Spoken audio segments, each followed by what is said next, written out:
Everyone, ഇന്ന് ഈ video ഞാൻ പറയാൻ ആഗ്രഹിക്കുന്ന ഒരു വിഷയം എന്ന് വെച്ചാൽ, നമ്മൾ ചിന്തിക്കാറുണ്ടോ നമുക്ക് ദൈവം തന്നിരിക്കുന്ന ഓരോ ആയുസ്സും അല്ലെങ്കിൽ ഓരോ ദിവസത്തിൻ്റെ വാല്യൂ എത്രത്തോളം ആണെന്ന് നമ്മൾ ചിന്തിക്കാറുണ്ടോ? നമ്മൾ ദൈവത്തിന് വേണ്ടി നമുക്കൊരു ദിവസം കിട്ടുമ്പോൾ നമ്മൾ എന്താണ് ചെയ്യുന്നത്? നമ്മൾ പലപ്പോഴും എന്താണ് ചെയ്യുന്നത്? നാളെ ചെയ്യാം എന്ന് പറഞ്ഞ് പല ദൈവിക കാര്യങ്ങളും നമ്മൾ മാറ്റിവെക്കും. എന്നിട്ട് നമ്മുടേതായ കാര്യങ്ങൾ, നമുക്ക് ഇഷ്ടമുള്ള കാര്യങ്ങളും നമ്മുടെ സൗകര്യമായ കാര്യങ്ങളും മാത്രം നമ്മൾ ഓരോ ദിവസവും ചെയ്തുകൊണ്ട് പോകും. എന്നാൽ ഇതൊരു ട്രാപ്പാണ്. നാളെ നമ്മൾ ചെയ്യാം, നാളെ എനിക്ക് സമയമുണ്ട് എന്നൊക്കെ പറഞ്ഞ് നമ്മുടെ ഓരോ ദിവസവും, നമ്മുടെ മാസങ്ങളും വർഷങ്ങളും ഒക്കെ ഇങ്ങനെ നീണ്ടു പോയിക്കൊണ്ടിരിക്കുകയാണ്. ദൈവം തന്ന ഈ വാല്യുബിൾ ടൈം പ്രോപ്പറായിട്ട് യൂസ് ചെയ്യാൻ പറ്റാതെ അങ്ങനെ നമ്മൾ പോവുകയാണ്. പ്രിയമുള്ളവരെ, ഞാനൊരു കാര്യം ചോദിച്ചോട്ടെ, നമ്മുടെ ആയുസിൻ്റെ എത്ര ദിവസങ്ങൾ അല്ലെങ്കിൽ എത്ര നാളുകൾ കഴിഞ്ഞു പോയി? ഇനി എത്ര നാളുകൾ കൂടെ നമുക്കുണ്ട്?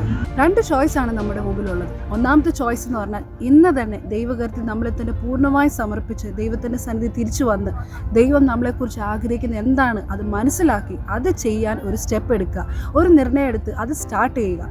രണ്ടാമത്തെ ചോയ്സ് എന്ന് പറഞ്ഞാൽ, നമ്മുടെ ചെയ്തുകൊണ്ടിരിക്കുന്ന നമ്മുടെ കംഫർട്ട് സോണിൽ നമുക്ക് ചെയ്യേണ്ട കാര്യങ്ങൾ മാത്രം ചെയ്തുകൊണ്ട് നമ്മൾ അങ്ങനെ മുമ്പോട്ട് പോവുക. ഇതിലേതാണ് നിങ്ങളുടെ തീരുമാനമെന്ന് നിങ്ങൾ എന്ന് ചിന്തിക്കുക. ഇനി ദൈവത്തിന് വേണ്ടിയിട്ടാണോ അതോ നമുക്ക് വേണ്ടി തന്നെയാണോ ജീവിക്കാൻ പോകുന്നതെന്ന് തീരുമാനിക്കുക.